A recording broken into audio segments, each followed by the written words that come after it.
At the heart of every great horse story is passion, legacy, and a deep understanding of the bond between horse and rider. And few embody that spirit more than Kelsey and Michael Gascon of Gascon Horsemanship. From training Hollywood movie horses and competing in extreme equestrian events to performing death-defying trick riding stunts, their journey is nothing short of extraordinary.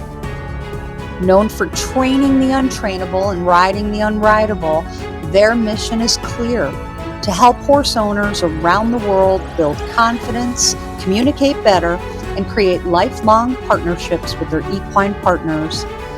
With over 400 million views on social media and clients spanning the globe, Gascon Horsemanship has become a trusted name in horsemanship clinics, colt starting, and gaited horse training.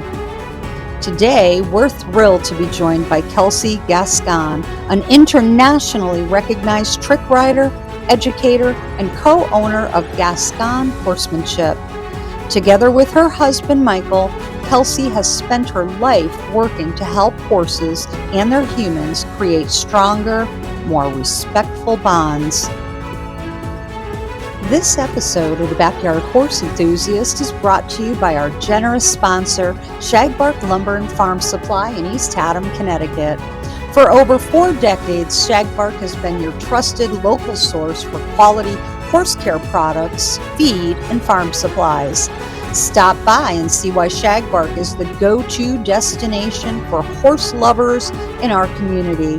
Shagbark Lumber and Farm Supply, where you can find everything you need for your horses and your farm. Saddle up and join us as we dive into the world of Gascon horsemanship, where passion, legacy, and innovation collide to transform the horse world one ride at a time.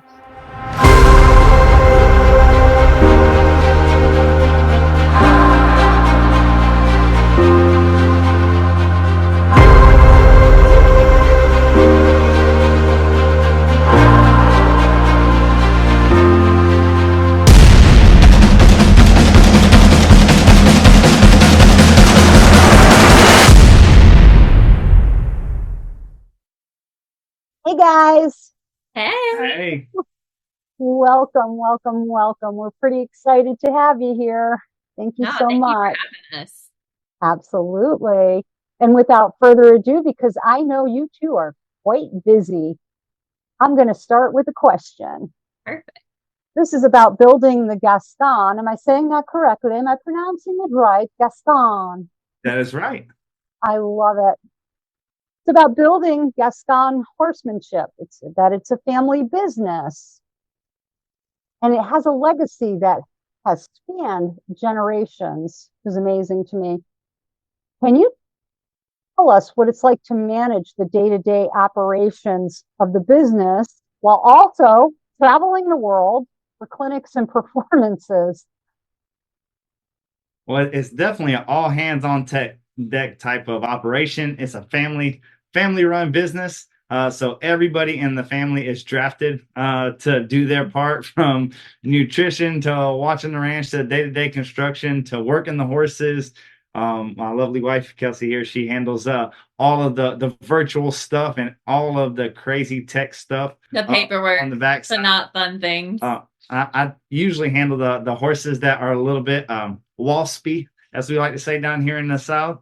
And then I'll teach the classes as well. So usually we'll have young folks who want to become trainers in, and those students are coming through our academy looking to make a profession out of training horses. And luckily for them, we take a lot of training horses from all over the country. They come in, we're in South Mississippi, and they come in as far as Washington State. We get them from Canada. We get them from up in Maine and New York and Jersey, anywhere we've done clinics. And we've done clinics everywhere. I believe we're missing 3 states, and we'll have done a clinic in each state of the United States, and all kinds of horses. So it's nothing if we have 20 horses in for training to have 18 different breeds in at a time. Most trainers out there, they do something. So they are a dressage trainer or a reiner or a jumper. Well, whenever you train in that manner, you have jumping horses or reining horses. Since we specialize in colt starting and problem horses and making a gentle, forgiving horse, people will send us anything from a pony to a Percheron and anything in between. Literally. So it's pretty interesting of a place to come and in one day be able to work so many different disciplines, because we might be colt starting or doing liberty or tricks or mustangs or driving or shooting or roping. Also to just hop off of a saddlebred to turn around to hop on an Appaloosa or a Mustang or a thoroughbred or a Frisian. It's just our day to day around here. Oh my Wow. goodness. So I'm so super impressed that you made time to do this, with all that. Do you have other trainers there? I know your dad is a trainer, your mother is a horseman, Michael. We definitely have a lot of hands on deck, and we always have our students coming. I have an assistant trainer, and then we have our academy students that are going through our 6-month program.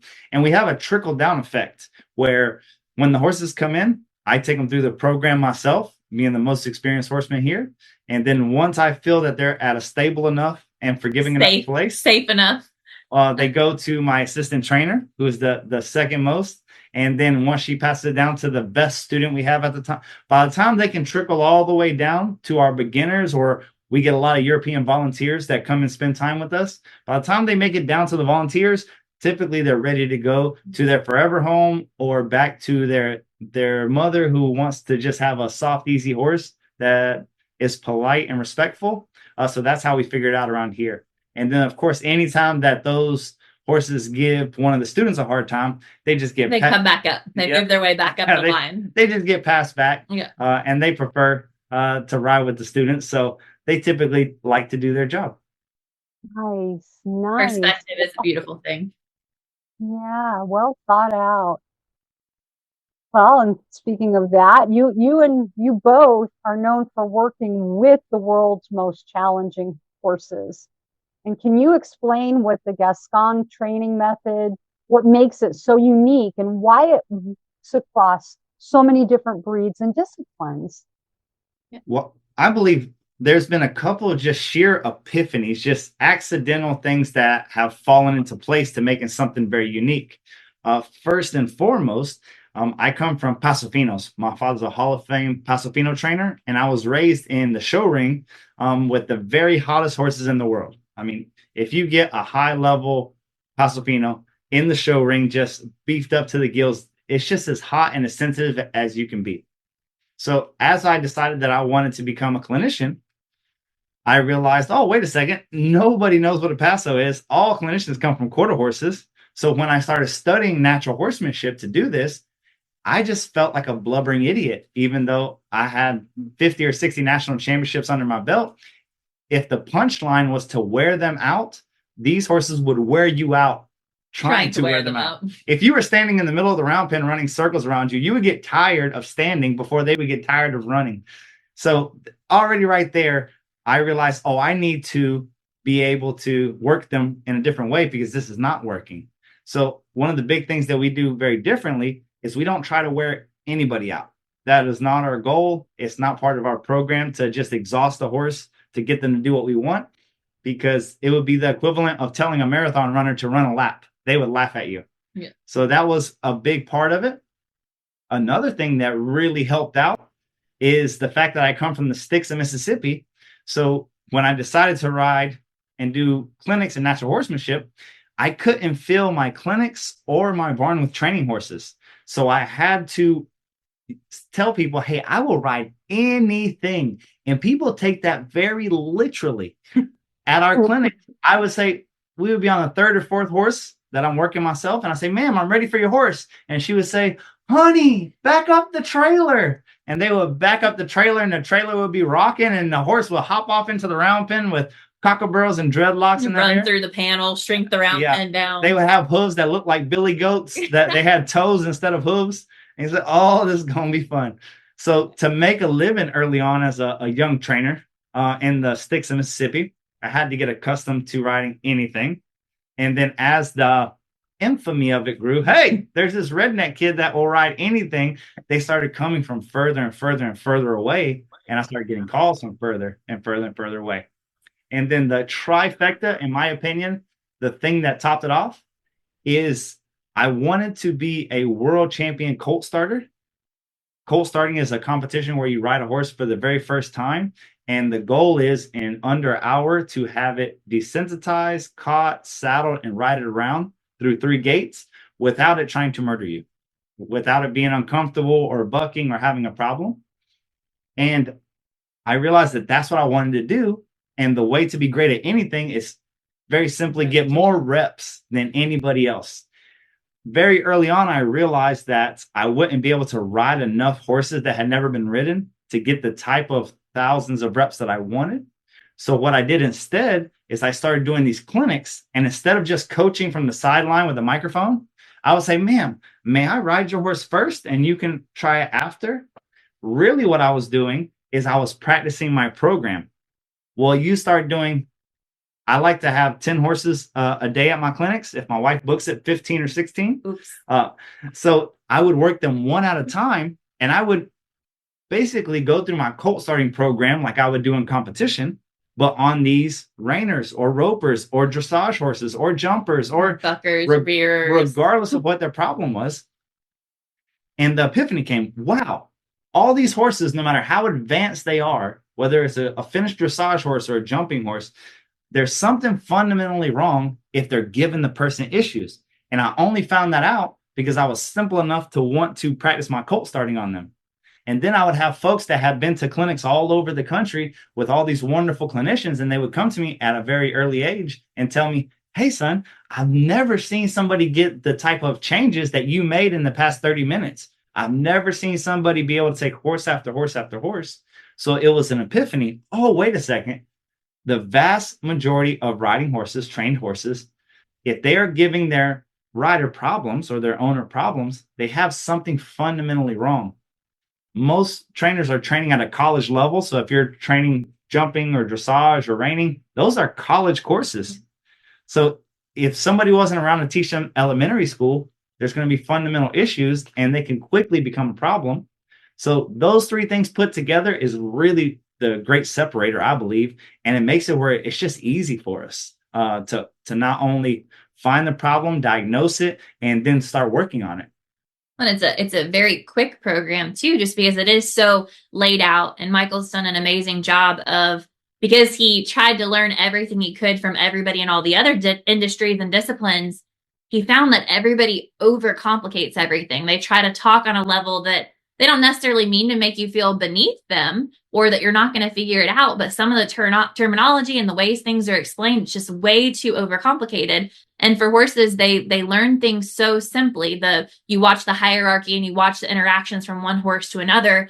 A lot of times we humanize things and we add all these big words and these big ways to explain things, when if you can explain it simply. And for us, we broke it down into grade levels and we call it taking them through grade school. So we start them in preschool, we take them to kindergarten, first grade, second grade, and each of those steps, if the horse fails, we fix the problem before we move on to the next grade. If they don't pass, we stay there, fix it before moving on. And so you're not putting yourself in a position where you're seeing these issues, the bucking, the running, the rearing, the bolting, because you fixed it early on before you're fixing the root of the problem and not the symptom. And so it makes it really easy for people to follow and go through step by step. And we have, the grade level system, we have a checklist, we have what we have turned into a rubric over time just to try to relate it as close to school as possible. This is passing. We're not looking for perfection, but we want to make sure that every time we go back through these grade levels, we're striving to get a better and better passing grade. And that gives you a better and better finished product with the horse. And so it's a good self-check for you to be able to say, hey, I'm out here riding on the trail and I'm seeing this issue. Did I go back and do a quick little run through, 5 minutes of these super important grades early on, reset the horse's mind, get them back thinking on you, thinking about you and respecting you. And then they're going to look to you for leadership in those situations you put them into or the places you take them to. And it's just really simplified the whole package where it can actually be repeated and you can do it in one session. You can do it in 30 days. It doesn't take you 6 months or a year to feel like you found this much progress. Excellent. It'd be like building a house on toothpicks, Absolutely. Expecting it to look at my beautiful mansion. Uh-oh. Oops. It crumbles. Oh, I love it.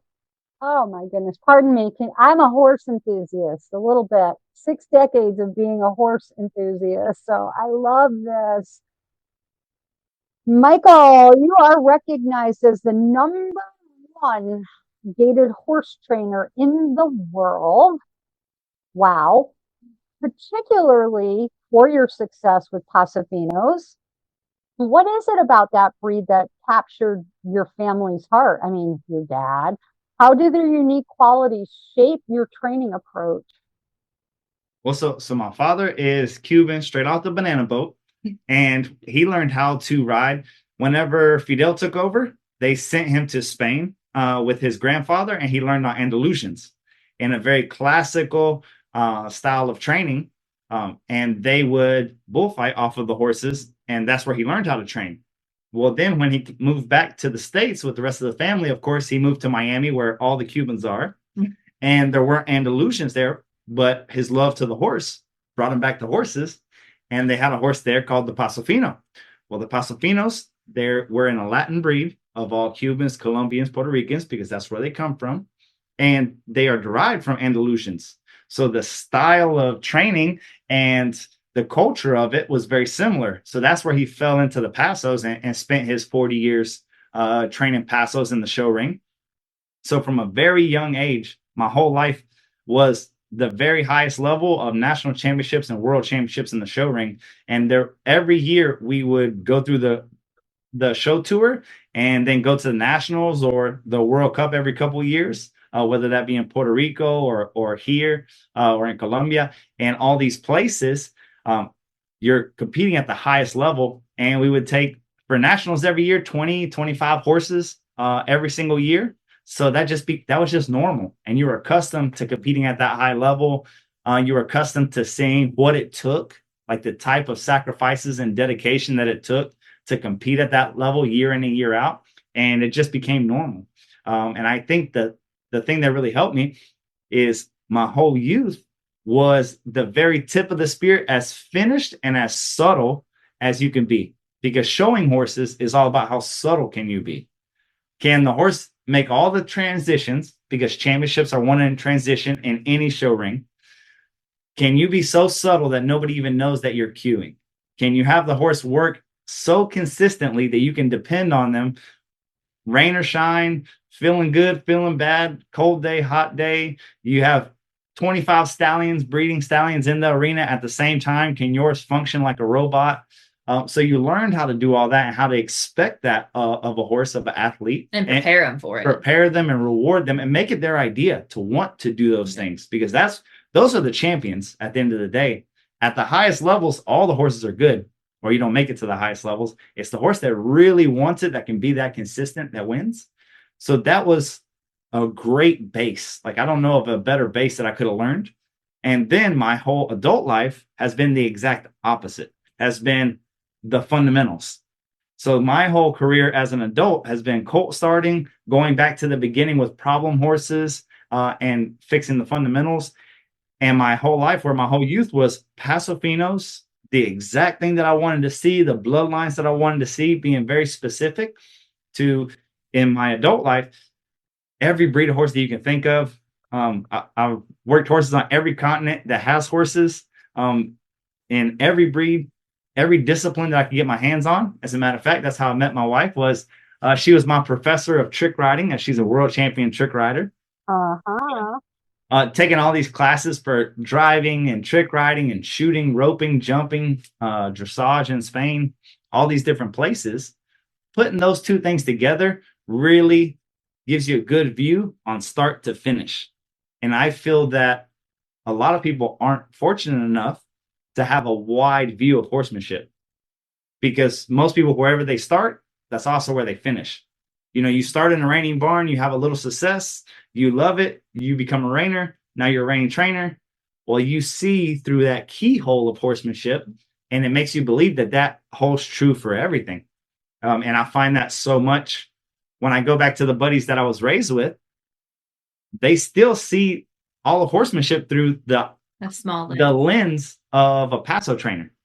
And they can't understand all the rest of it because they didn't get the opportunity to broaden their horizons. So I feel like having both ends of that, the very finished end and the very beginning, really gives you a wide view of how it's done. It makes it simplify things. And one of my favorite parts too about it being the Paso that brought him into the love for this whole idea of horsemanship and our whole program is because he comes from one of the hottest breeds on the planet.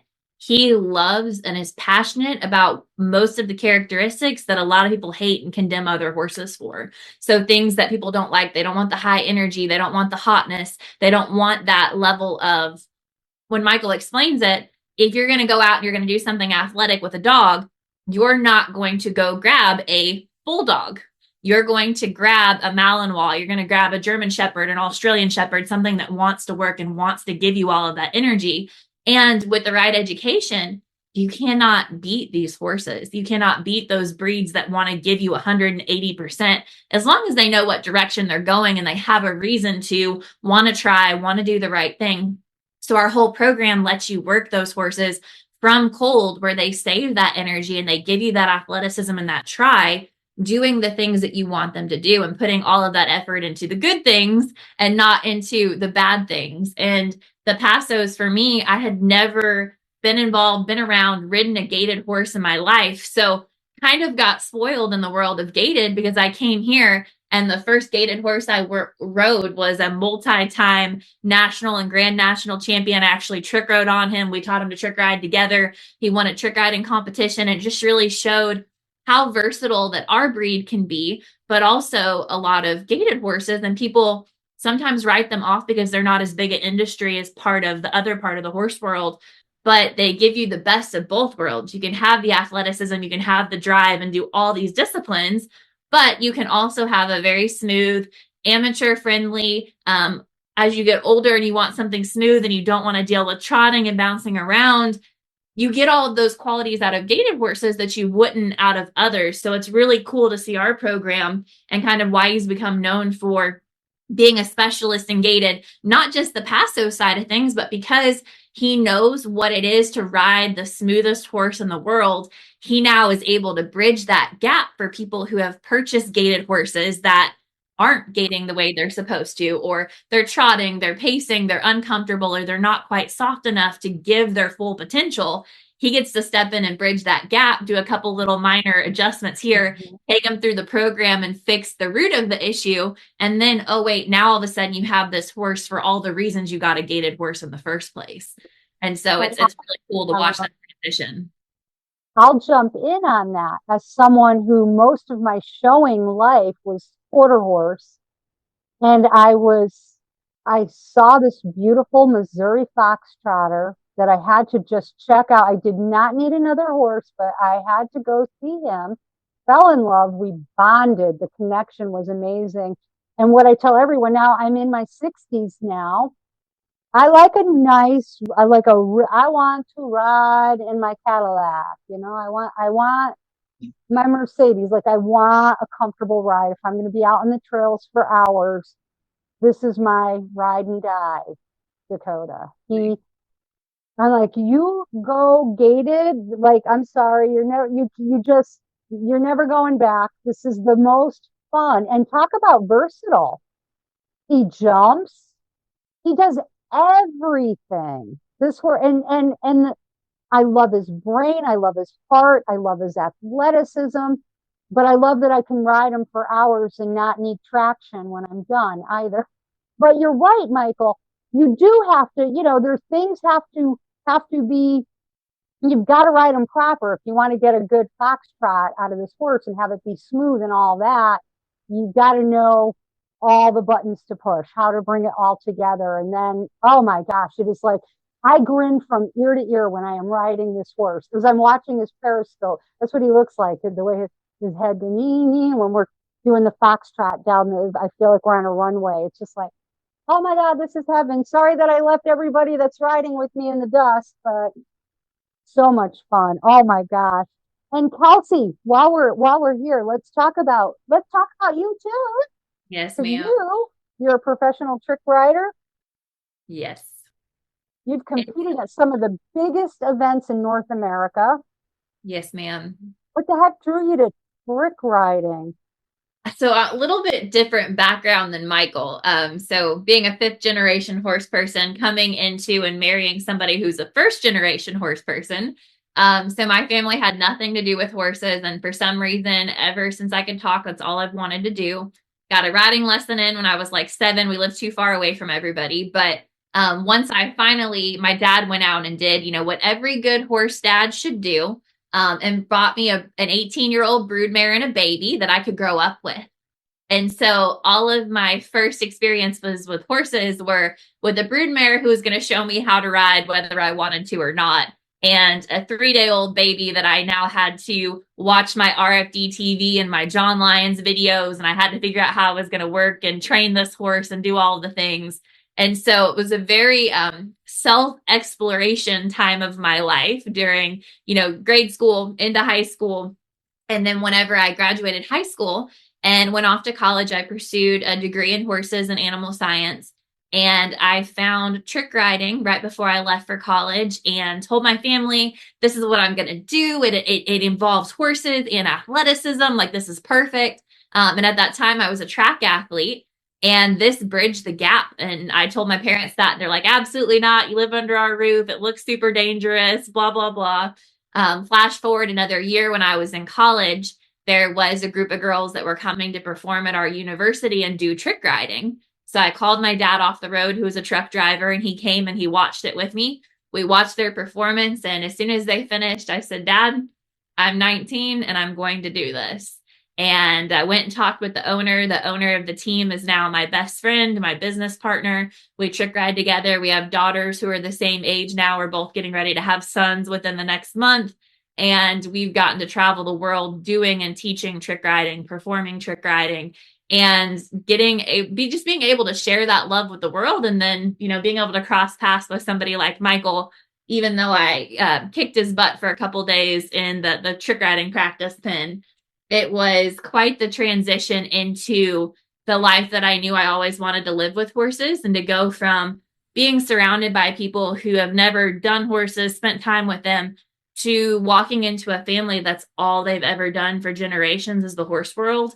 It combined both of our passions, and it really allowed me to figure out what kind of skills I was good at to get our program where we wanted to get it, to reach out, make our business the business we wanted it to be, to reach as many people and horses as possible, and to be able to keep the love for both sports going together. And then it also worked out well because all of my trick riding horses I came with were quarter horses. At the time, Michael's sister owned quarter horses and his mom came from quarter horses.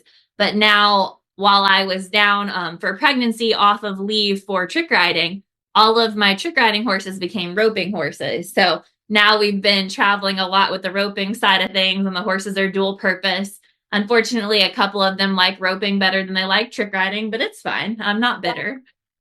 But it's been cool to bridge that gap together, and, going further and forward with our future and things that we do want to do and places we want to travel. It works out really well because now we can haul a combination of horses in the trailer, and his Pasos that trick ride also rope.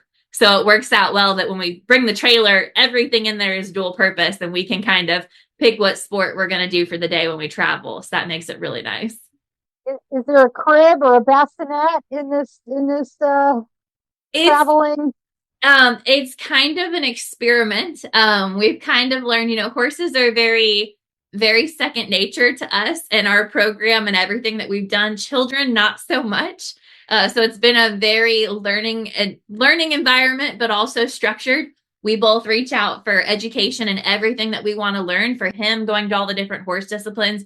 For me, and all the business and marketing and advertising side of things, I have all these different mentors and courses. So we just did the same thing with our baby. We reached out to a mentor, found somebody who did a sleep training program that has worked phenomenally. We set her down for a nap. She naps for 4 hours. Like, she sleeps 12 hours through the night, but it was because we wanted to get educated. We needed, for our relationship, us together working at the level we work at every single day, all day, 7 days a week, doing something with our business. We needed to make sure that we could get a full night's sleep and still function and keep going forward. Like our son that we're getting ready to have, he's going to be born hopefully between retreats. We have a retreat every other week from February 1st to the end of May. And so, we've just kind of gone with the flow. We have their family here to help us. Both sides of our family are very active in our business and in our life and in our kids' lives. So we're very blessed with the relationship that we have with everybody around us. Wow. Oh my gosh, you don't get daunted by much, do you? You two are like dogs with a bone, like, oh, give me that. Yeah, I'm going for it. Like Yeah. children, you have a baby on the way. How old is your daughter? She's 3. She just turned 3. So And she's you wild. said, really? Yes. We're a little high strung. It's fun when Michael and I do podcasts because I kind of have to like patiently wait here like a little dog. Like it's gonna be my turn. I'm gonna wait, then I'm gonna talk a lot, and then he's gonna talk a lot, and we're just gonna bounce back and forth. But sometimes it's hard with our level of passion and dedication to what we're doing. There's nobody in our relationship that's a no person. So it makes it very hard when we come up with a new idea or a new thing that we're gonna do. We just jump into it 100%. And a lot of times we're going to fall and we're going to fail. But then it's like, okay, while we're sitting here looking our wound, what's the next big thing we're going to do? What's the next adventure we're going to go on? And it definitely hasn't bored us to this point. So I love it. I love it. My goodness. Wow. I'm just, you're right. You don't let it stop you. You're motivated by a challenge, right? Now, I'm a certified equine gestaltist, and I do a lot of healing work with people. And I also am certified in neuro-linguistic programming. And so I listen for narrative, for words, when you hear, oh, the problem is, and I'm going to try, and just these key words, and for you guys, I would guarantee that your neuro programming is set to, no, we don't see those as problems. We see them as challenges. We do not see them as failures. We see them as learning opportunities, which is most likely, I would bet my last dime on it, why you have been successful in so much because of that mindset. It's beautiful. thank you. Oh Yeah, my gosh. we laugh a lot. There's a lot of things that don't go as planned, and we're like, well, I did not see that going that way, but okay, next thing. What's the next thing we're gonna try? What's the next thing we're gonna do? There's been a lot of things, especially for anybody who's building a business or has gone through that. There's so many things that nobody talks about. When you get to the top, when you get to the place that you wanted to go, nobody really dives into the nitty gritty of, wow, that like really hurt. Okay, cool. Next thing. Like if you stop to sulk on it, and we'll allow ourselves to have, an hour or two to be like, oh, well, that really sucked. And then we go find something else to do, or we can, get our mind off of it. We have a lot of things that we try to do outside of the horses when we have time as well, too. But it's just on to the next thing. And then it's the next idea and the next vision. And the goal going forward stays the same. And it's always something that's progressing us on a business level, on a professional level, on a financial level, but also making sure that we don't take any of those roadblocks. It's just the detour, just one other direction, one other road, one other channel that opens up. But it's definitely an adventure for sure. And it seems as though you're excited about life and your life. We fail a lot. We've had to get good at being excited about things that don't necessarily go as planned. Sure. Definitely learning opportunities. That's beautiful. Wow. I'm going to just ask a little more about your trick riding, the art, the challenges, and the thrills of trick riding. It's a highly specialized, physically demanding discipline. I won't be doing it, not at my age. However, you guys do it.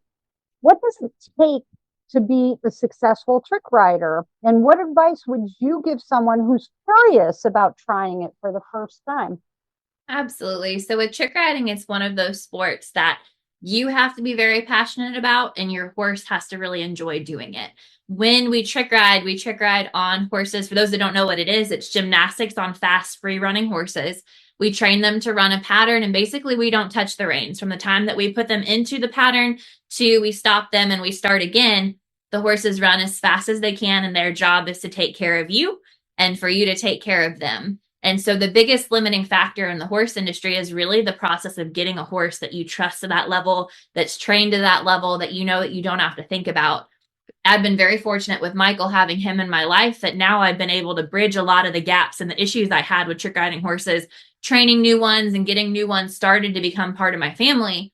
There was a lot of horses that didn't make the cut because I didn't have the education to fix that gap, to fix the issue they had. A lot of them came with quirks that I did not know I would deal with and probably shouldn't have dealt with because I didn't have that education.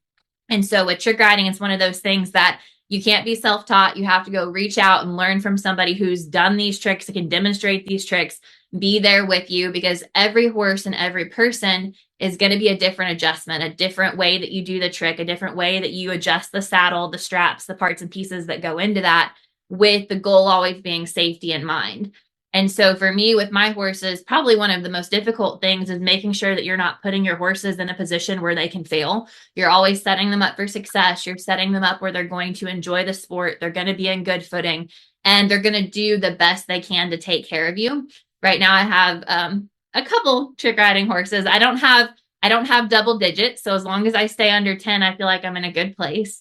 But all of my horses are forever horses, coming from not a horse business perspective, obviously not a great logistics model for that. But for my horses, whenever they've given me everything and they've taken care of me, they will stay with me for the rest of my life. So I've got a variety of ages that I've taken through the program. Some started before I started trick riding. And that was one of the biggest things that helped me move my career faster and get to a place that I did starting at an older age, is I didn't do the whole green and green, black and blue thing. I started with my 3-day-old horse that I took all the way through the training, took to college with me. He was my first trick riding horse, and I also did not know how to trick ride. So the combination of the two, I didn't realize how, dangerous and kind of risky that was until I ended up with a horse that had been there and done that really taught me everything, took care of me, and just completely exponential growth on my trick riding, because I didn't have to think about him. I could focus on my job. I could focus on what I needed to do as an athlete. It's a very physically demanding sport. And so when I've done clinics and I've taught people, it never fails that it's always the parent comes in, they're ready to buy the saddle, they're ready to buy the trick riding horse. They're ready to take whatever it takes to become a trick rider. They want to do it. And I always suggest, hey, let's do a clinic first and make sure that you really like the sport before you dump all of this money into it, because it's not, I don't want to say it's not enjoyable, but the learning process is pretty terrible. Michael can attest to that, as he was stuck with me for 2 days. It's a lot of bruises, a lot of hurt bones. There's a lot that goes into that, blisters and things. But when you get excited and you get to perform for the first time in front of people and in a big crowd, and the stimulus and the lights and the pyrotechnics and the loud music and the announcer and the glitter, lots of glitter. When you get to do that, it's just, man, you don't feel anything. Like nothing will stop you from wanting to progress and get better. And when I get students that come in, they get 30 minutes into the first clinic and they're like, this is terrible. Like, why would you ever want to put your body through this much pain? But you don't ever see that, because if you see trick riding, and when you see it and you want to do it, it's because you see somebody performing it. They're beautiful, elegant, fast horses, beautiful costumes. They're smiling so pretty. Nobody really sees the pain that is beneath that smile sometimes. And so it's always good to make sure that you go and learn from a qualified instructor, spend the time making sure that you are learning everything safely, learning things correctly, and learning on a horse that's forgiving and not going to put you in a position to get hurt before you start trying to train another trick riding horse in the process. Having a trained horse makes all the difference. And really, all of the competitions and things that I've done with my horses, I would not be where I am today or be the trick rider I am if I didn't have those horses as part of my life. So they're the biggest role in it. I can be the best athlete in the world, but if I don't have a horse that's going to take care of me and do his job and care about us being successful, I'm not going to be that trick rider. So it makes a huge difference. Sure, that makes so much sense. Do you think that's also the case for anyone you see so many people that are like, I I just started riding last week, and I bought my first horse. It's two, and you know what I mean. Like The education is everything. And that's, we have a lot of that too with our program. And it's really fun to have these conversations because the vast majority of horses that you'll see leave our farm are 2 and 3 year olds, because we breed, raise, and train our own horses here. And we love starting from scratch, especially if we're going to ever sell a horse. The vast majority of those, we want them to have only been through our program. They've done our colt starting. And there's so much difference in the amount of experience and education. It doesn't have to be years. It doesn't have to be hours and hours and hours of education to make the difference. It's the quality of the education, not the quantity. When people come up with this idea of the wet saddle blankets, the ride time, all of those things play a factor in, but you can make so much bigger of an impact with those rides being successful, with those horses learning the correct thing, with them never getting away with bad behaviors, or even knowing that it's an option because they're looking to you as the leader. They're looking to you for guidance. And so a lot of our 2 and 3 year olds that leave our program, they are way more broke than the vast majority of 8 to 15 year olds you're going to find on the market, just because they've never been given an opportunity to fail. They've always been set up for success, and we've made learning fun. So they don't see going on to the next thing or the next environment, the next place, the next discipline. They see that as a learning opportunity and they're excited about it. They're not dreading every time that they're going to learn something new or go somewhere new. And most importantly, I feel the most important thing is that you are sitting on something that has practiced doing the thing that you want to do. I'm a professional trail ride horse maker. That's my public, right? Trail rides, obstacles, stuff like that. Safe. Every year, the industry dumps, whether it's the quarter horse industry coming from cutters and reiners, or whether it's up in Tennessee after Shelbyville, after the World Championships, or all these different breeds, the thoroughbred industry, all these horses, when they get to a certain point in their 2 or 3 year old year and they realize they won't make it in the show ring against those other monsters, sell them as a trail horse.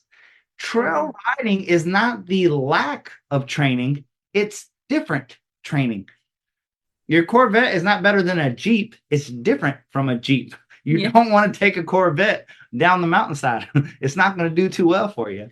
So whenever we say, oh, you really don't need a 17-year-old horse, because if the 17-year-old horse has spent their life in an arena in a bubble like Bubble Boy, you take them out to the mountainside, they're going to have problems. They're not going to act like a 17-year-old horse. We have 1,000 acres of swampland and things to ride around out here down in South Mississippi. So when those horses are started, and by day 2, day 3, they're already going on trail rides, and they're already going to obstacle courses and swamps and water and mud and all of those things.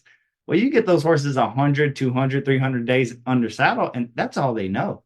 Go where I want you to go at whatever speed that I ask. And that's pretty simple.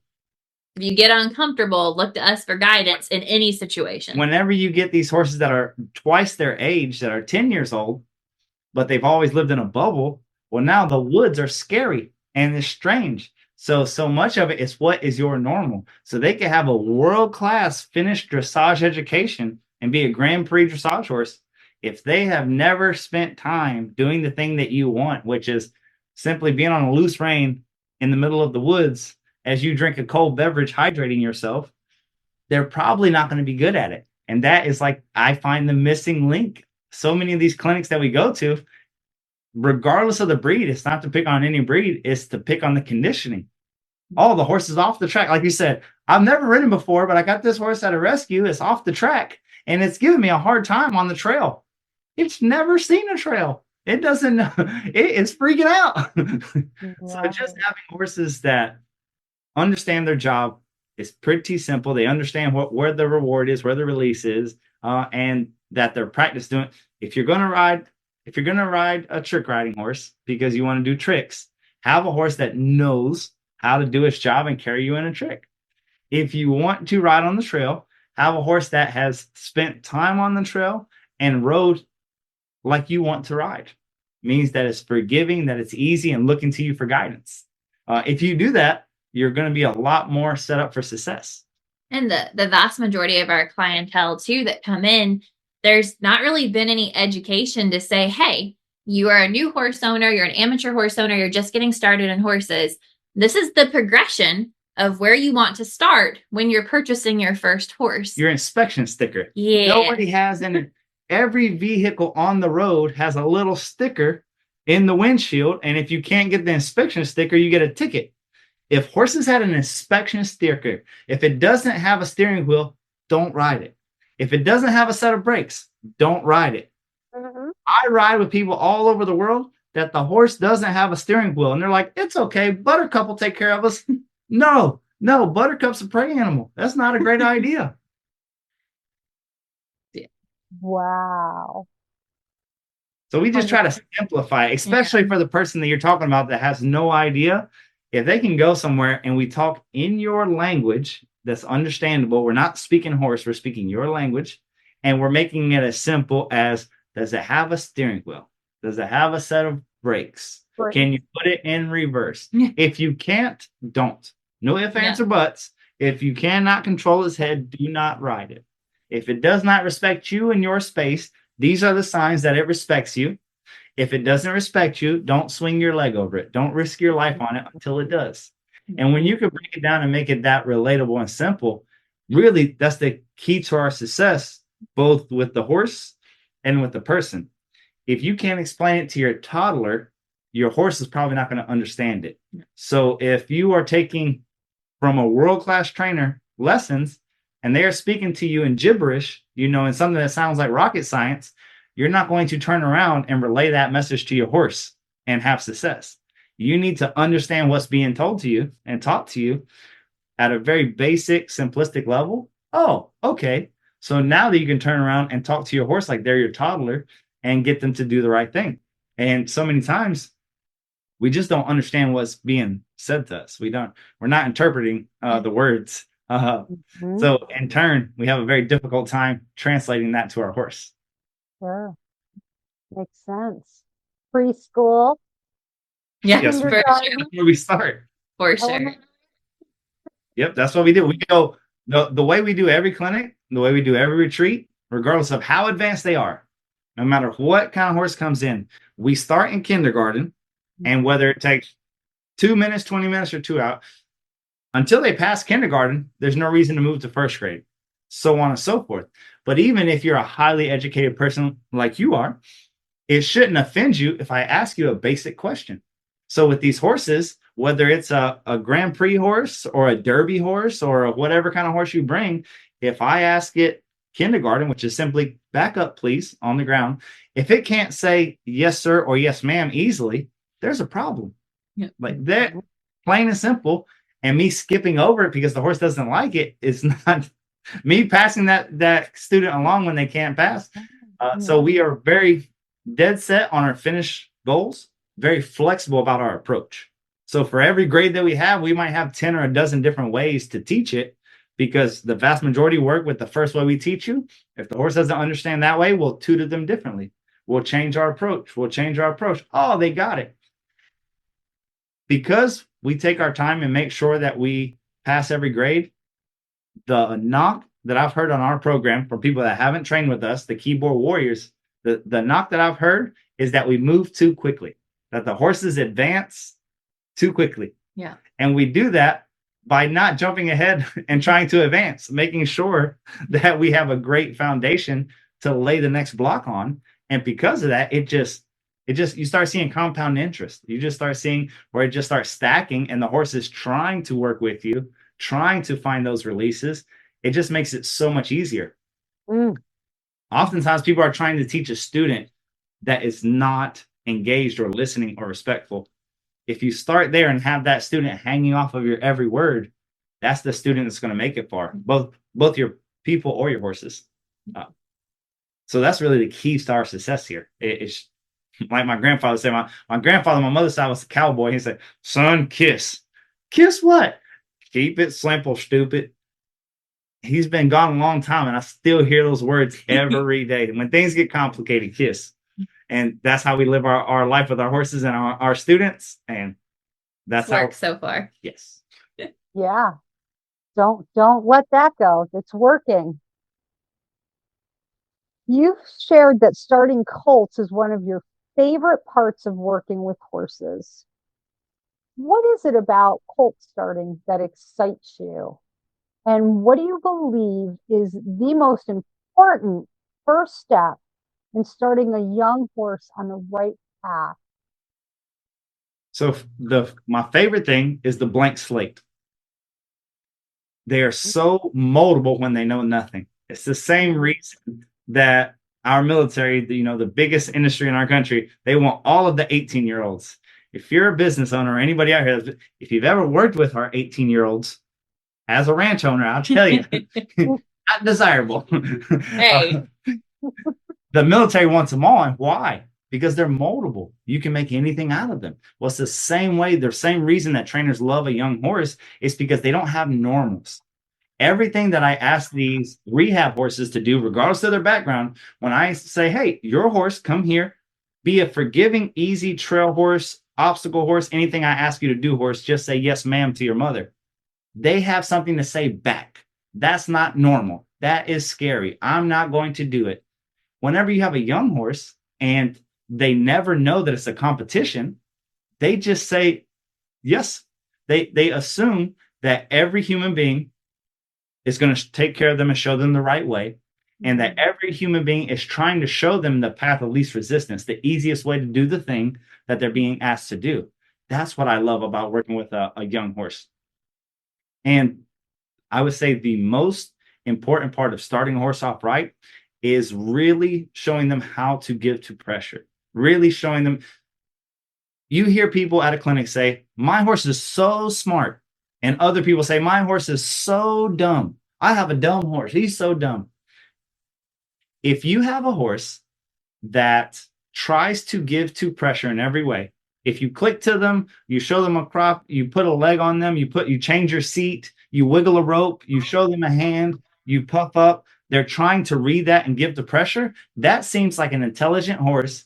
And any discipline that we move them to, we go liberty today, driving a cart tomorrow, we're roping off of them the next day. They just pick it up, pick it up, pick it up.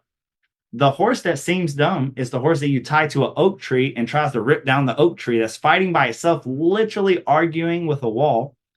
People will say that horse is dumb. It has nothing to do with the IQ. It has everything to do with their relationship to pressure. The horse that looks to yield and give to pressure allows you to coach them. And coachable kids become employed kids. Uncoachable kids become unemployed adults. Well, your horses are the same way. So if you can get a horse that looks to read, anytime you try to bring them any kind of mental discomfort, whether a kiss, a cluck, a pressure, anything like that, they're trying to read it, that horse is going to be successful in life. Because any trainer that you give them or any educator that you give them, they're going to try to meet them halfway and try to give to that pressure. Versus a horse that is, whether coddled or feral, really doesn't matter, isn't taught or doesn't understand that giving to pressure is going to be the easiest path for him. He's going to struggle because no matter whose class that he goes to, he's going to say no first. He's going to argue and talk back first. And if the educator isn't very experienced, it can get out of hand and snowball in a bad way. So I would say by far, the kindest thing that you can teach a horse to do is be respectful and understanding of how to yield to pressure. And when I say pressure, mental pressure, it could be a kiss, a cluck, a crop, a leg, waving your hand, the lead rope, the halter. All of those fall under one category of that horse understanding mental pressure and how to yield to it versus how to fight through it or try to find their own way out. Well, and a lot of times too, that natural giving to pressure, if a horse is put in an environment where they're raised with other horses, older horses, and they're given that experience, they're going to learn a lot of that from the herd dynamics, being with other horses. Where we run into the issue a lot of times with domesticated horses is they either haven't had that experience, they haven't been with older horses, they haven't been and allowed to learn from their mom, orphaned horses that haven't gotten those experiences. If they haven't learned those cues in the social hierarchy, a flick of an ear, a show of the teeth, a moving forward, a puff up, a paw, a strike, they're already learning how to give to pressure there. Mm-hmm. We typically never see an issue unless They've been allowed to push another human around. They haven't had those experiences with other horses to learn that hierarchy. And one of my favorite parts of colt starting is the fact that because they are a blank slate, and for us specifically following the program we have, if you run into an issue where the horse isn't understanding something, especially for me, it's a good self-check and it's very humbling because not being as good going through the system as Michael is with different horses, if something's not going the way it should be, it's me not asking something clearly enough. It's me making a mistake in my teaching process as an instructor. And so it's a good self-check to be like, man, if I'm seeing an issue on a colt start, 9 times out of 10, it's something that I created, something I did wrong in my body language or in my teaching process. To fix that, make the changes, whether I make it on that horse right then or I go practice that on another horse to make sure that I'm asking that properly before I come to try to teach it to this horse. That's another gap that we see in the horse world, is like you were talking about a new horse owner ending up with a 2-year-old. You haven't given yourself the amount of time and education to feel comfortable and feel experienced riding and working with horses before you're putting yourself in a position where that horse is relying on you to be the guide, relying on you to be the teacher, to be the instructor, whether that's a 2-year-old, a BLM Mustang, a problem horse that's already in the kill pen that you're rehabbing. If you haven't had a chance to build your confidence and your skill up, you're not really setting yourself or your horse up for success because of that. And so that's kind of where we get to step in and bridge the gap in our program, is people who have already made that mistake and now they're stuck with that horse or they have that horse. How can we help catch you up on the education? And Michael, if you want to explain the difficulty confidence level spectrum, you're a lot better at doing it than I am. But yeah. Oftentimes people are coming to us and they want to know if it's worth investing more money into the horse that they're working on, whether it's sending them in for training them themselves, or sending them or doing buying another horse. And I say it's as simple as this. Regardless of your level of experience, and I see this with highly educated trainers that are far better than myself, if the horse's difficulty level is above your comfort level, you will not fix it. And the reason that is because you're not going to be able to be present mentally in the moment. And so the only thing that should be going through my mind working with a problem horse or any horse is pressure, pressure, pressure, release. Pressure, pressure, and these little micro let go of the lead rope at the right time, or stop clicking at the right time, or not stop clicking when they're doing the wrong thing. And I have seen world-class professionals that have all the accolades and have Hall of Fame status and world championships, but they're not accustomed. It's not their office work to deal with a horse that's trying to bite them in the face or flip over on them. So their world-class experience isn't helping them because their comfort level isn't there. So now their brain is saying, be careful, watch out. There's alarms going off in their head versus simply communication. And that's where your colt starters and your problem horse riders thrive at what they do. It's just another day at the office. Regardless of what the horse is trying to do, horses come here and they're trying to strike you in the face or flip over on you, or run you over or attack you or bite you in the neck. Don't even get excited anymore. We're like, fuck, we're hungry. We finish up, honey. We're good. Finish the session. It's Wednesday. So understanding that, early on in my career, it used to be so exciting whenever a horse would come and a professional trainer said that they were untrainable. Well, then as a young man, so macho, I was like, I'll fix it. I'll do it. Yes. Now, it's not exciting at all. We've done so many hundreds of those type of horses that you just realize so many of them, they came from a trainer that their job is to gait in a straight line, and that's what they do 10 hours a day, or they jump a fence for 10 hours a day. That's their day job. So when they see a horse that doesn't act accordingly and tries to physically hurt them, well, now they're treating the horse different, and the horse in turn is acting different. So they come here and we just start them from scratch and give them no slack and no step back because they're doing those things. They don't find any release by bucking or rearing or running or whatever they're doing.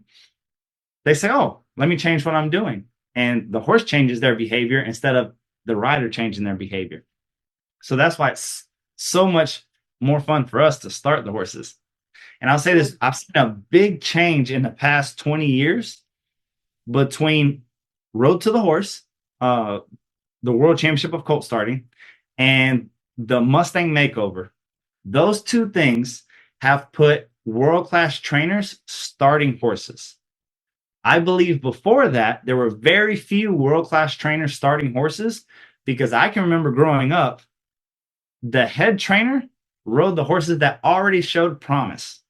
It was the stall cleaner's helper that started the young horses. So it was the greenest rider on the ranch, riding the greenest horses on the ranch.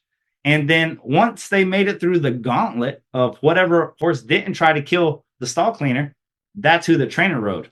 And I know that to be fact in so many different disciplines. The youngest, grittiest.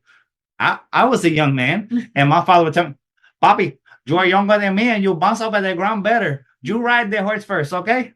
And I remember that being my job. Okay, Daddy, you say. And I remember that being the thing. But like everything, when you start rewarding, paying, and incentivizing people to learn a better way, and that's what colt starting competitions have done and Mustang makeovers have done, is it's incentivized trainers to rethink the start of a horse and to not waste time and to see what really matters and not just be going through the motions, but really be thoughtful about their approach. And now when we do Mustang makeovers, both of I went through a couple Mustang makeovers, and in 100 days, they were amateur friendly horses that had tricks and could do trails and drove carts and did all these different things because there was no fluff. From every session mattered, and it was every session, there was no time for fighting. Like, I'm not going to fight you. We are every day, we're going to add one more layer. And then whenever you become easy, where you're not resisting, you'll get multiple layers a day until it just becomes easy. And then colt starting the same way. We went on the road doing a colt starting demonstration where we did it in Tryon. We did it. That's the World Equestrian Center up in North Carolina, in Ocala and Florida, all of these different places where we show up and they have a horse that's never been ridden, and they put a 30-minute countdown clock, and it's kind of like a little circus trick. You go in there and you catch it, desensitize it, put a saddle on it for the first time, and then ride it around, walk, trot, canter without it trying to murder you.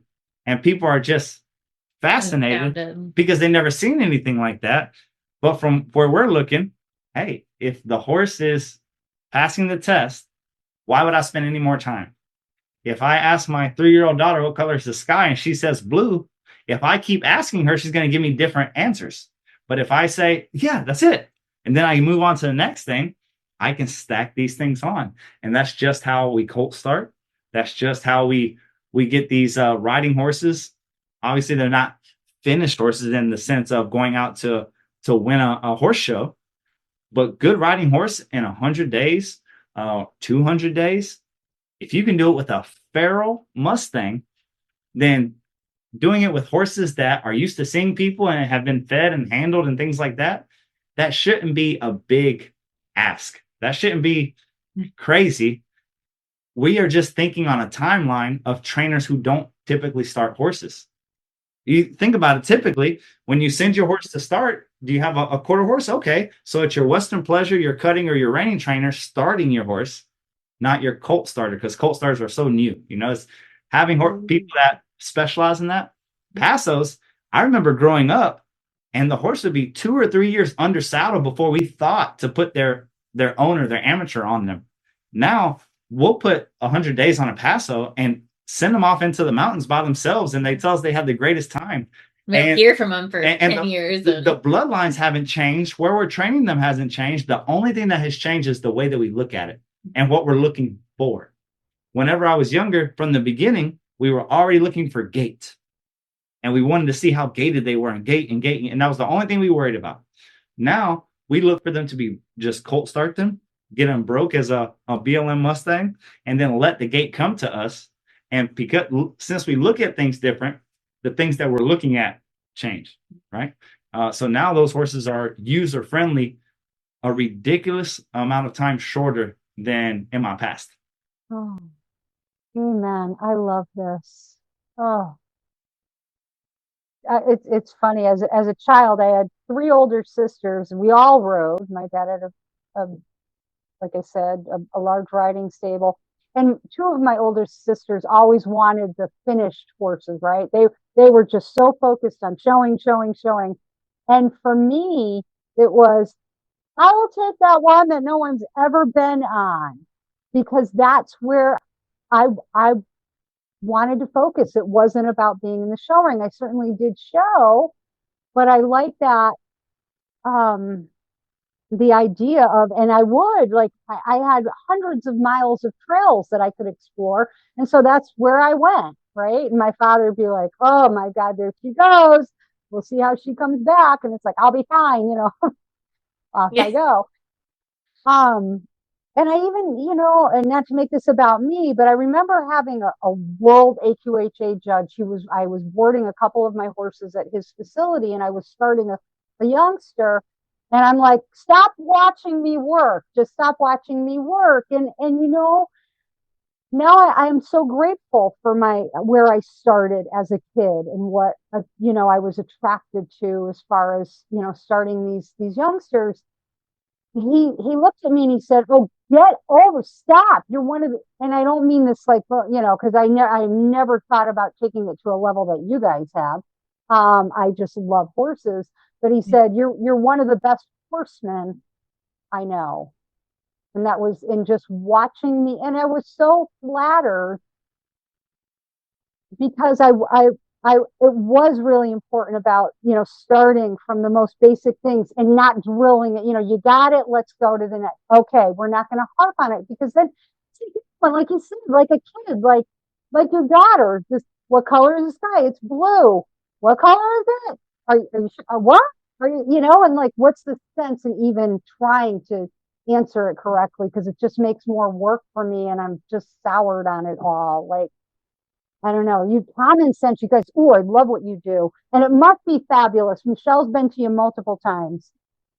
And she traveled a long way. Yeah. She does, right? Oh, that woman. Oh, she is true grit. I love her. And she still sends us every week. So we have a couple different things that we do in our program. We've really shifted to a lot of online learning. And so every Wednesday we go live and we do video review and Q&A. And she's in there. I mean, like, there's snow on the ground. It's frigid. You know, for us, it's like October and still 95 degrees. But like, nope.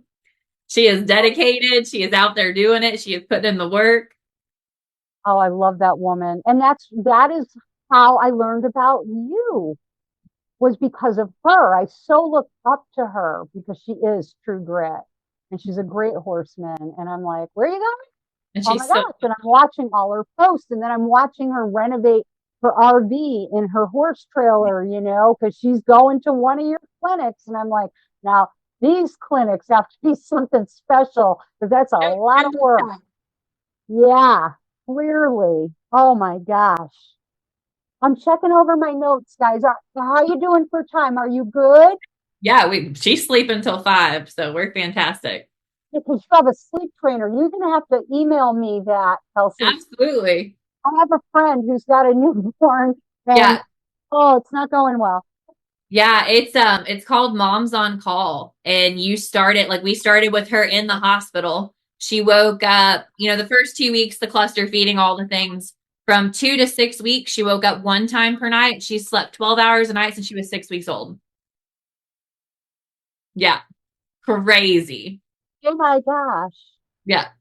We're excited. It's like an experiment. It's like an experiment now, because, you know, they're skeptical. People are like, oh, you know, it's just the first kid. You lucked out. So now we have another one that we're going to go through and do the same program. So. Okay, so we'll do another interview 6 months from now, or 8 months from now. Like, how's the sleeping going? And your hair's like this. Not good. The bun is already the thing. So it can't get much worse than this. Oh, I love it. All right, we are gonna shift to the Mongolian Derby. Oh gosh. Michael's Extreme Challenge. You competed in the Mongolian Derby. That is one of the, my God, too much. It's one of the most extreme and grueling horse races in the world. course you did it. Can you share what that experience was like from your perspective and how it impacted you and Gascon horsemanship moving forward? How did it change? Did it change? What was the impact? Absolutely. Well, first and foremost, I'm a bit of a culture vulture. I want to go to every country that at one point in history or another were the best horsemen in the world. So I've been to the School of Equestrian Art in Spain. I've been to Australia, trained with the Canadians, trained with the English and the Germans, going all these different places to learn. Well, at one point in time, the Mongols were the best horsemen in the world. So when I saw that there was an opportunity to compete in Mongolian, ride their horses with them, that's what I wanted to do. So the Mongol Derby is the longest, toughest horse race in the world. It's 1,000 K, which is 660 miles or so, but that's as a crow flies. And really, you would ride a wild horse. Every 25 miles, you would get another wild horse. And then you would ride 25 miles and hop on another wild horse. And you would do that, try to get in 100 miles a day. But every leg, there would be a flooded valley that you would have to try to find a way that would add another 10 miles, or there'd be a cliff where you go up a grassy loam, 1,500-foot drop off. So you would have to find another way around, or a mountain would get in your way. So probably somewhere around 800 miles that you would ride in the course of 10 days. And you're on your own in the wilderness. You're allowed 11 pounds of gear with you. So that is your sunscreen, your Garmin GPS, your raincoat, your sleeping bag. And at 8 o'clock at night, no matter where you were, you had to stop. If they saw your tracker move, you would get penalized. So at 8 o'clock, you had to bed down in your sleeping blanket wherever you were, hobble your horse up, because you're in the Great Plains in the steppe of Mongolia. So that means I didn't understand what the Great Plains were. I come from Mississippi, which is like a forest. As far as the eye can see, just green grass, no trees, no fence, no sign of life, no airplanes above, no electric poles, no roads, nothingness, just a sea of green as far as you can see. So come 8 o'clock, you hobble your horse up, sleep under the stars, or if you saw if you could go by the herder and they would have similar to a teepee, they call it a gur. And even if they had 6 kids and their wife in the gur in the tent, they would still invite you to come in with them and sleep with them there on the floor. Not speaking your language. Yeah, not speaking your language. Yeah. Also, if they had slaughtered a goat that night, they would have to put the meat inside to keep it away from the wolves. So everything was inside this little tent, and you would use the hospitality of the people there. So it was by far the toughest thing that I've done. Before he left, he had never ridden trail riding on our property. 15 miles, maybe. So he set out to do this with, his 15-mile experience on on training horses, to go basically do the Tevis. How many days in a row? 8 days in a row, 7 days, and just like back to back to back. I'm like, whoo. Yep. Okay. I knew there was something funky going on when we had a bonfire with the competitors the night before we took off, and we're sitting around the bonfire and we're drinking some tea, and they are saying, "Oh, I just came back from Tevis. I got reserve at Tevis. Oh, I just did Abu Dhabi. Oh, I just rode in the Sahara. Oh, hey, where have you ridden?" I was like, "Oh, I've never done an endurance race before." But I'm in love with going and being the dumbest person in the room and doing these disciplines that I've never done before, because the learning curve is addictive. When you are trying to master something, you have to get accustomed to incremental growth, like fractions of a percent for so long to master something. But when you do something you absolutely, for lack of a better term, suck at, you get 1,000% better every day. Every time you do it, you get so much better. So I am in love with doing things that I am no good at, because the learning curve is addictive. Well, that was definitely it. I remember they shot the gun and 45 of us took off in this big open field, galloping. And we galloped and we galloped and we galloped. And man, we've galloped and we've galloped. And I'm thinking, man, I sure am hungry. It has to be about lunchtime. And I looked down, we took off at 8, and I looked at my watch, and it was 8:45. And I said, this is going to be a long race. What have I signed up for? This is probably not good. I had not realized, although I lope horses on a daily basis and I ride horses 15, 16 hours a day, every day, it is different than just nonstop travel in a straight line. So by day 2, I hit my mental wall. I had already been through a hailstorm. I had traversed a flooding valley because they have flash floods with a wild horse. And I was done mentally. And I remember thinking, Michael, you make very poor life decisions. This was not smart. This is not a smart move. And then the next day, I started with a good horse that didn't take any coaxing to go and just took off like a bullet. I'm going to add in a little prelude to this. So at training camp, they found out that he was a horse trainer that specialized in problem horses, and word spread. Well, they brought him this rank stallion for the first day of like the test ride, and the horse bronked out. They're like holding on to it. He's just trying to get on. It's bucking across the pasture. Well, after that, even with no like form of communication outside of physically driving to the next location, every checkpoint that he got to, we have a horse for you. So instead of getting the race horses and the fast horses and the ones that were successful at this race, he got the problem horses that it was an honor for you to be able to ride their wild horses. So everything he rode was trying to kill him, trying to eat him, trying to fuck him off. It's a warrior culture. It's a macho male culture. And they think foreigners are soft, which they are compared to Mongolians that live in the Great White North. So for you to be able to ride a horse that was trying to kill you was a great honor. So they would give you a tougher and tougher task. And as you got more and more tired and your legs and your body was giving out on you, and they just give you ranker and ranker horses, it was awesome. Sorry. So he got a good horse, and that now turned everything around. A horse that just ran for the 25 miles straight, never slowed down. And I broke my first 100-mile day. 100 miles in one day was on day 3. And then from then on, every day just got better from there. It's like my brain believed, oh, you can do this. You're capable. The first 2 days, there were so many physical obstacles in our way, from a hailstorm that you're just sitting in the. I had never been in a hailstorm where you can't get in a car or under a roof, or you're just absorbing it with the horse. That's spooking.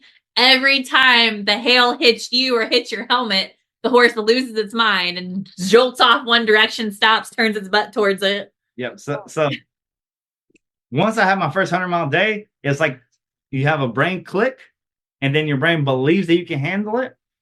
I believe if I could have put the type of numbers that I did in day 7 and 8 from the beginning, I would win the race by a pretty good distance. The people who were successful had done it multiple times. They were multiple time repeaters, and they understood just how to run the race, which took a little doing. But half of the field of those 45 didn't make it to the end. They either got injured, got sick, dysentery, broke shoulders, broke necks, broke backs, because you are riding in very unforgiving terrain on very unforgiving horses. And the thing that helped me was the horse being ranked was the least of my concerns, where most of these endurance riders, they were in great shape to ride, but they only ever ride their horse or their 2 horses.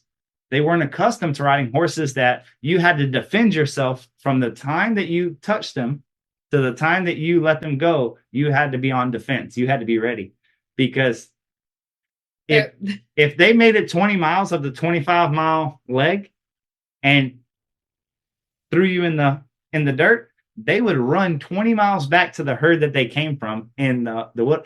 And it was so painstaking, because if a horse dropped you on your head, you could see them leave you for 10 minutes, because they could be 5 miles away and you can still see a dot on the horizon of where they're running because it's just the Great Plains. You can see forever. And you had to go back and get them. You had to finish on whatever horse you were on. Yeah, because they had your saddle, they had your tack. Yeah. Did you ever lose? Did your horse dump you? Did you get dumped and your horse ran back? I was day 7, and I have what is a friend of mine now. She was part of the race coordinators, and she came up to me and she said, "Good day, mate. Is it true?" And I said, "Is what true? Are you the only competitor who hasn't fallen off of a horse?" And I said, "Why would you ask me that? You're jinxing me." I know. Okay, no big deal. So I get my next horse after she says that, and this is day 7, and I see this young boy, and I pick out a black stallion, and they send this young boy that's like 6 years old to go get him for me. Well, I see from a mile away that this stallion's going to run over this little boy and get away. So I go to help him, and then an old man with a cane tried to beat me with the cane because I'm not supposed to help the boy. He needs to do it himself. So the horse runs the boy over, runs away. So then I had to pick what was left, and there was a paint with a huge blaze that went over a bald-faced paint with a blue eye. And I was like, okay, he already looked a little quirky. I said, oh, okay, here we go. So we get to going, and we're cantering, and you never see tire tracks. If you see tire tracks, you love them because everywhere else they have an infestation of Russian hamsters. And every 2 or 3 feet, there's a little hole like that big, and their little head will pop out, and you'll hear them, and they'll go, "Week, week." And they'll go back in the hole, and the next one will yell, and the next one will yell. And you heard this 15 hours a day. You would hear these things yelling at you, millions of them.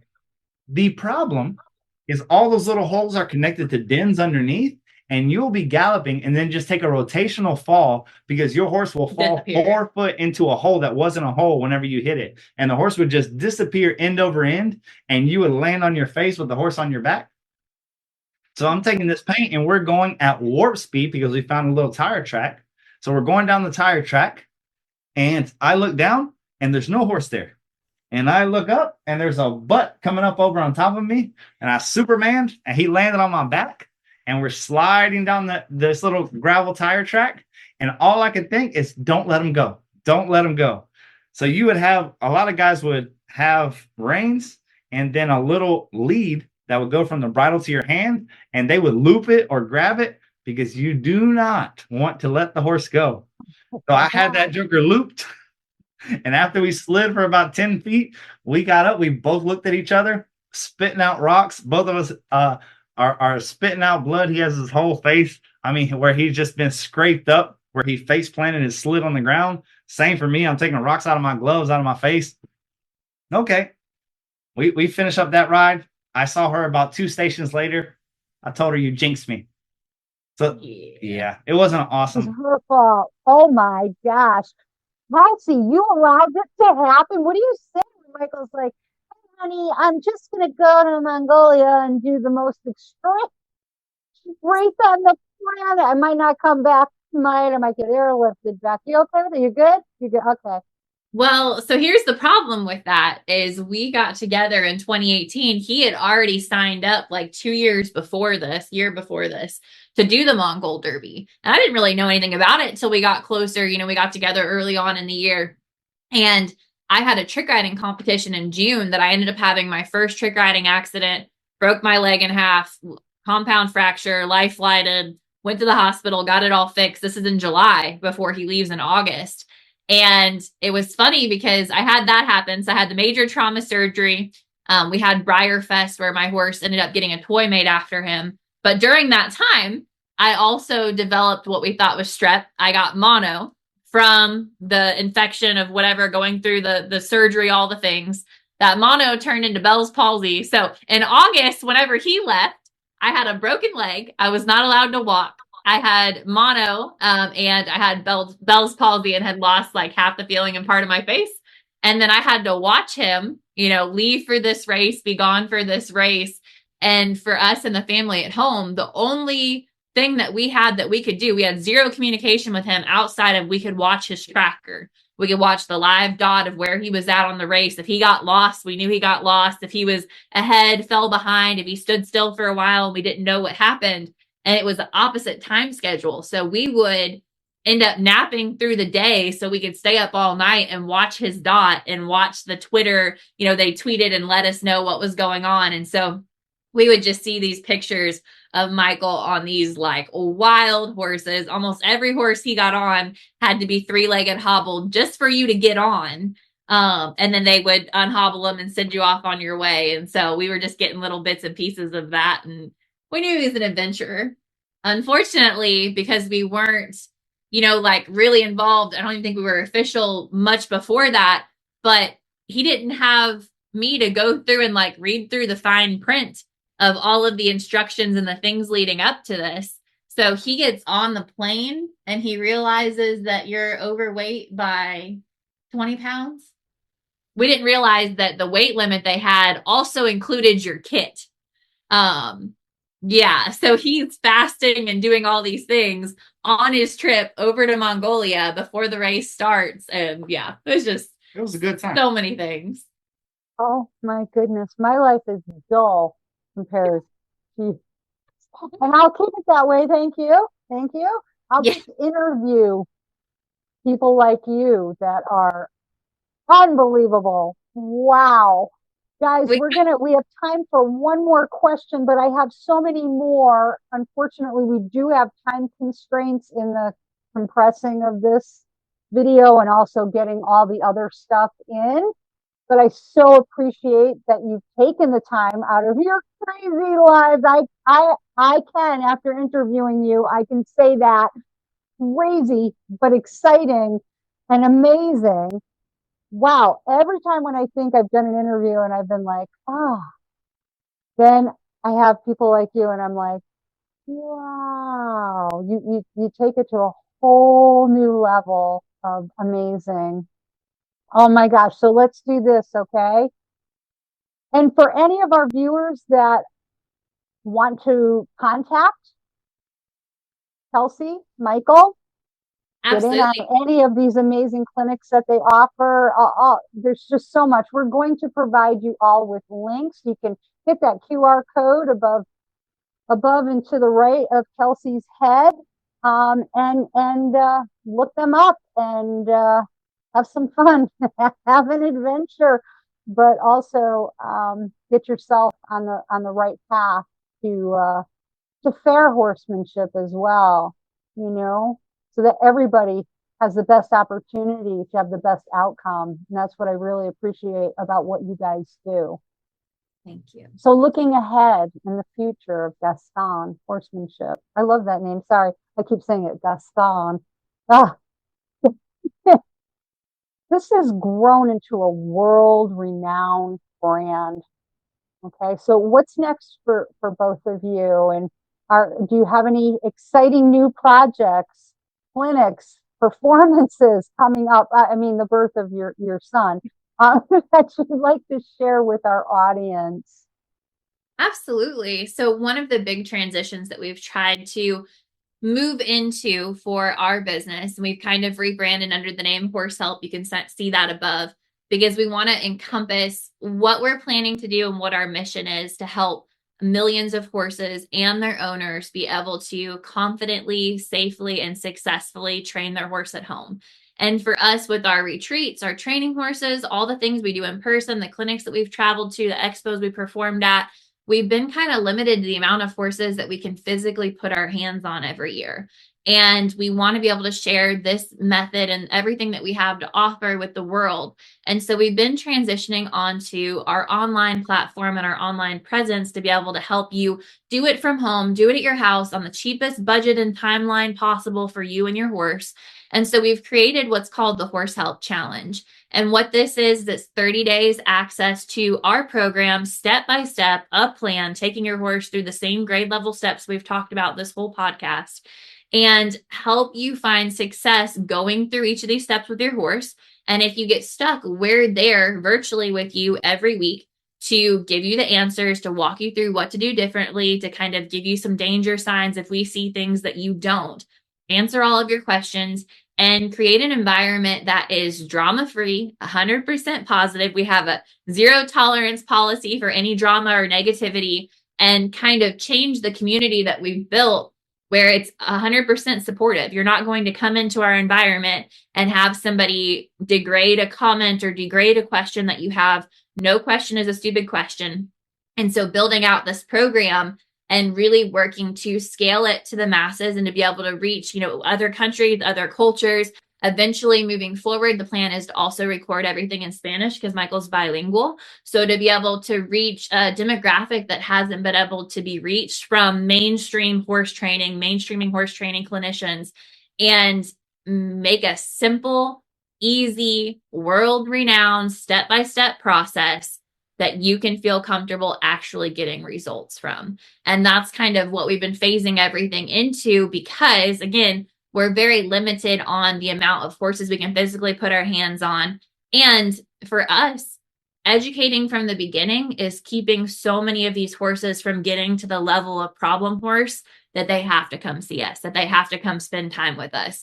If we can fix that problem and fix these issues from the beginning, we can prevent horses getting in these situations. We can help people from getting in bad situations where they get hurt because of these issues, and really making it a mainstream across the board. Like Michael said, here's your red flag. Here's your warning label. Your car is saying, I do not turn. I do not stop. I do not go. These are all things that you would get in your garage and get in your car, and you would not drive that vehicle out of your garage. But every single day, people hop on horses that don't steer, that don't stop, that don't go, that don't whoa, whatever it might be. And we just think we're going to be okay.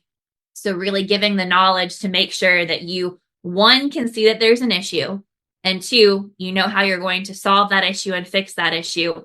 And then you have us as support to make sure that we can help you make that a reality.